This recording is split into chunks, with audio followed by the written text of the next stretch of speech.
मुंबई से बहुत बड़ी खबर है जो हमने बताया था कि एग्जिट पोल में क्या आया था, शुरुआती रुझानों में क्या आया था, तो वही बेस्ट कोऑपरेटिव सोसाइटी के चुनाव के जो नतीजों में आया है वही हुआ है जो हमने कहा है। यानी कि उद्धव ठाकरे के उत्कर्ष गुट को, उत्कर्ष पैनल को पूरी तरह से बुरी और करारी हार का सामना करना पड़ा है। लेकिन बात सिर्फ इतनी नहीं है बल्कि इससे भी आगे की है, क्योंकि इस हार के बाद राज ठाकरे ने खुद को हार से किनारे कर लिया है। तो वहीं उद्धव ठाकरे को अटैक आ पड़ा एंजाइटी का, और संजय राउत के प्लान को उद्धव ठाकरे कोस रहे हैं, सो नहीं पाए। तो दिखाते हैं, आपको बताते हैं कि क्यों आखिर एक भी सीट नहीं जीत पाया उद्धव ठाकरे का पैनल, किसको मिली जीत, क्या है पूरा मामला। आप भी वीडियो को शेयर करें, कमेंट बॉक्स में अपनी राय जरूर दें।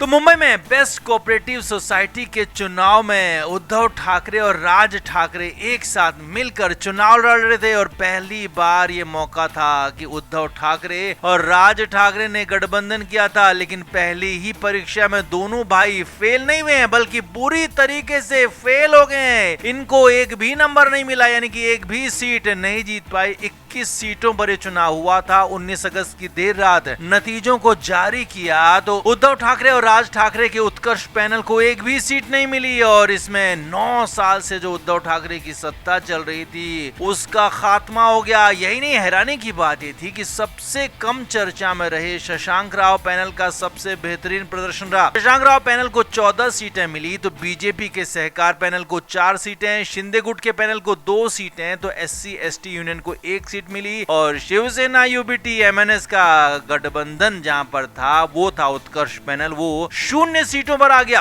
अब इसके बाद बवाल होना शुरू हुआ। देर रात जैसे ही 19 अगस्त को नतीजे आए तो उसके बाद तो हालात खराब हो गए। वडाला डिपो के बाहर बड़ी संख्या में उद्धव ठाकरे और उनके समर्थक मौजूद थे, लेकिन जैसे जैसे उनके नतीजे आ रहे थे वैसे वैसे उद्धव ठाकरे गुट के नेताओं का वहां से जाना शुरू हो गया था, कार्यकर्ताओं का जाना शुरू हो गया था। और देर रात जैसे पूरे नतीजे आए तो वडाला डिपो के बाहर उद्धव ठाकरे गुट का कोई भी नहीं था। और उधर जब खबर आई उद्धव ठाकरे को लेकर तो वो भी हैरान करने वाली थी। खबर ये थी कि उद्धव ठाकरे अपने घर मातोश्री में बेचैन हो पड़े। हालात ये थे कि उनसे हार संभली नहीं संभल रही थी, बर्दाश्त नहीं हो रही थी, क्योंकि उद्धव ठाकरे को लग रहा था कि वो इस बार भी पूरी की पूरी 21 की 21 सीटों पर कब्जा जमा लेंगे। लेकिन यहाँ तो एक भी सीट नहीं मिली। हालात ये थे कि उद्धव ठाकरे बेचैन हो गए, एंजाइटी जैसी बातें कहने लगे। जी हाँ, घबराहट होने लगी थी, घबराहट का अटैक तक कहा जाने लगा। यहाँ तक कि वो संजय राउत के प्लान को कोस रहे थे। खबर तो यहाँ तक है कि संजय राउत भी देर रात तक मातोश्री में ही मौजूद थे, तो उन्हें उद्धव ठाकरे ने जमकर कोसा, खूब कोसा कि आखिर संजय राउत ने ऐसा क्या प्लान बनाया था कि एक भी सीट उद्धव ठाकरे की पार्टी को नहीं मिली। और पूरी तरह से उद्धव ठाकरे ने राज ठाकरे के साथ इस चुनाव को संजय राउत के हवाले किया था। लेकिन संजय राउत ने पता नहीं कौन सा प्लान बनाया जिसने उद्धव ठाकरे को खुद ही ध्वस्त कर दिया। या सवाल ये भी खड़ा हो रहा है कि क्या संजय राउत ही उद्धव ठाकरे के लिए भस्मासुर साबित हो रहे हैं। तो इसी वजह से